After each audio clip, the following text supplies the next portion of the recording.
Que Dieu nous bénisse et heureux de vous retrouver autour de la parole de Dieu. Nous allons méditer. La parole, c'est la source de la vie. La parole, c'est la bénédiction. La parole, c'est la guérison. Parce que la Bible dit que Dieu envoie sa parole pour nous guérir. Nous voulons que ce jour soit une guérison pour nous dans toutes nos activités. Alors, il est très important de plonger nos regards dans les Écritures. Et aujourd'hui, 25 novembre 2022, à la page 190 de notre livre « Cœur à cœur avec Jésus », le Seigneur va s'adresser à nous et nous allons attaquer un sentiment destructeur qu'on appelle la peur. La peur. Et le texte qui va nous guider sera tiré du livre de Matthieu, le chapitre 8, à partir du verset 23 jusqu'au verset 27. La Bible dit, au verset 23 de Matthieu 8, « Il monta dans la barque, et ses disciples le suivirent. Et voici, il s'éleva sur la mer une si grande tempête que la barque était couverte par les flots, et lui, il dormait. Ses disciples s'étant approchés, le réveillaient et dirent, « Seigneur, sauve-nous, nous périssons. » Il leur dit, « Pourquoi avez-vous peur, gens de peu de foi ?» Alors il s'éleva, menaça les vents et la mer, et il eut un grand calme. Ces hommes furent saisis d'étonnement. « Quel est celui-ci » disaient-ils, « à qui obéissent même les vents et la mer ?» Voici un texte très intéressant qui va meubler notre méditation de ce jour. Le Seigneur avec ses disciples dans la barque. Une scène va se passer, une scène très importante va se produire là. La Bible dit que la tempête s'est levée et sur la mer, et Jésus pendant ce temps dormait. Il dormait et cela va donc établir une scène qui va nous aider à parler de la peur. Mais d'abord, qu'est-ce que c'est que la peur? La peur est une situation inattendue qui peut perturber la vie d'un chrétien et qui se manifeste par la frayeur, l'inquiétude, la truie, etc. Vous savez, la peur vient perturber la vie de l'homme. La peur même s'attaque souvent au fondement de notre croyance. La peur peut même détruire la foi que nous avons. La peur est un sentiment destructeur et la peur crée la frayeur.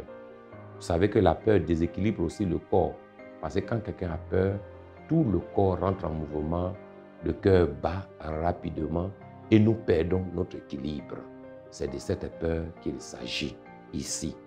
Et c'est de cette peur que nous allons donc aborder. Jésus monta dans la barque avec ses disciples, cela a été dit. Et une tempête s'est levée. Une tempête s'est levée. La tempête que nous pouvons aujourd'hui apparenter à des difficultés, à une situation subite qui peut arriver parce que la tempête, vous savez, elle peut surprendre à tout moment, elle peut arriver. Ce n'est pas une situation qu'on prépare, une situation que nous attendons. Mais bon, c'est vrai qu'avec la technologie moderne aujourd'hui, on peut prévoir des tempêtes, mais dans des situations, dans des villes reculées, dans certains endroits où les gens n'ont pas accès à cette technique moderne, vous savez que ça peut nous surprendre, comme la pluie qui peut nous surprendre à tout moment. La tempête a surpris les disciples et le Seigneur sur la mer. Pendant que le Seigneur, lui, il n'était pas inquiet, il dormait. Alors, là, il y a quelque chose qui est très important qu'on peut souligner. Jésus dans la barque avec ses disciples, et puis eux, ils ont peur. Pourtant, c'est lui le Messie. Pourtant, c'est lui l'homme qui leur apporte le soulagement, la délivrance, qui a fait beaucoup de miracles qu'ils ont vus, et voici qu'ils ont peur. Ils ont perdu leur foi, ils ont perdu leur équilibre, ils ont perdu tout ce qu'ils avaient vu de lui. Ils sont déséquilibrés, effrayés au maximum. Et cela va donc détruire la foi qui est en eux. Et ils seront des hommes sans foi, même avec une petite foi, comme le Seigneur lui-même l'a souligné. Donc la peur nous détache de l'essentiel. La peur nous met dans un état second souvent même. La peur nous ferme les yeux sur, oui, ce qui peut être une solution à notre portée. Parce que Jésus était à côté d'eux. Jésus était là, près d'eux. Il suffisait seulement de faire recours au Seigneur. Ou même, ne même pas avoir peur. Parce que si lui, il est avec eux, qu'il dort, ça veut dire que lui, il ne s'inquiète pas, il ne va pas mourir. Il ne va pas mourir. Tu es avec le Seigneur des Seigneurs et tu t'inquiètes si tu vas mourir pendant que lui, il est là. Donc, sa présence même déjà devait créer une assurance dans la vie de ses disciples et les équilibrer, à comprendre que la barque dans laquelle ils sont est une barque sécurisée, une barque qui ne va pas se renverser, parce que celui qui tient la mer et qui l'a créée est là. Celui qui connaît les profondeurs est là. Celui qui connaît même la source du vent est là. Vous savez que la Bible dit que le vent souffle, mais on ne sait pas d'où ça sort. Donc, Dieu sait pourquoi le vent existe. Alors, ces hommes-là vont avoir peur. Ils vont avoir peur. Ils vont avoir peur. Et le Seigneur va menacer.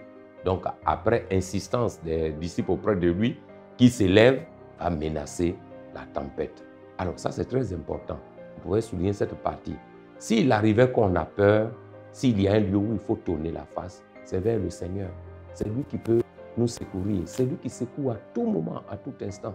Et là, ils se sont tournés vers le Seigneur. Ils ont insisté qu'il se réveille pour pouvoir apporter la solution parce qu'eux, ils voient la mort en face d'eux. Ils voient qu'ils vont périr bientôt. Ils ont réveillé le Seigneur.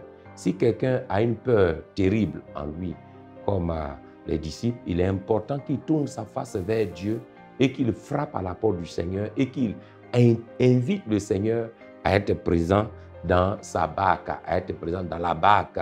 La barque, c'est ce chemin que nous sommes en train de faire aujourd'hui vers l'éternité qui nous mène de jour en jour vers la finalité de toutes choses. Il est très important qu'on invite le Seigneur quand nous avons peur. Et surtout, n'entretenons pas cette peur parce qu'elle nous déstabilise. La peur nous déséquilibre.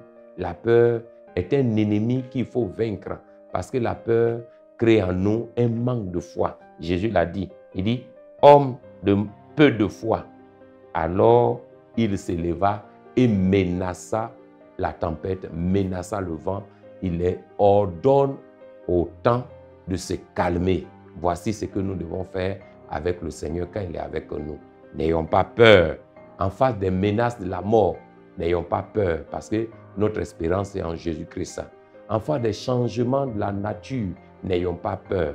En face des changements autour de nous, qu'il y ait la maladie, qu'il y ait des gens qui meurent ainsi partout, qu'il y ait guerre, qu'il y ait ceci, soyons équilibrés parce que le Seigneur est notre espérance. Il ne pourra pas nous abandonner. C'est pourquoi il a dit, homme de peu de foi. Alors, gardons notre foi, ne la déséquilibrons pas par la peur. On ne peut jamais accomplir la volonté de Dieu sans comprendre que en face des difficultés que nous avons, il faut être ferme. Il ne faut pas avoir peur. Il ne faut pas avoir peur. Oui, il faut être équilibré. Dieu attend cela. S'il y a une leçon que nous pouvons retirer, lorsqu'on manque de connaissances et qu'on ne comprend rien, parce que quand tu n'as pas d'instruction aussi dans une affaire, tu peux toujours demander qu'on t'instruise afin que ta peur disparaisse. On est toujours vulnérable quand on n'a pas d'instruction en face d'une situation. Que Dieu nous aide à vaincre nos peurs, si petites comme si grandes. Parce que si Dieu en a parlé aujourd'hui, c'est pour que nous soyons libérés de la peur.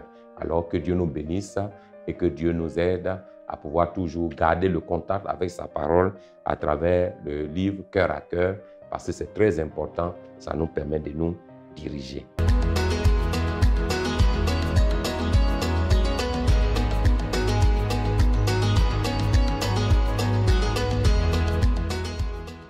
Que Dieu nous bénisse.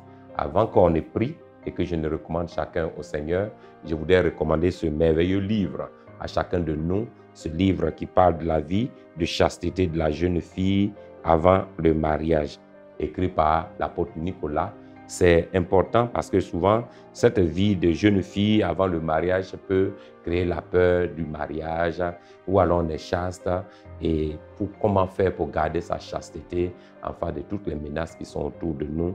Il faut comprendre que si on fait confiance au Seigneur, il pourra nous aider.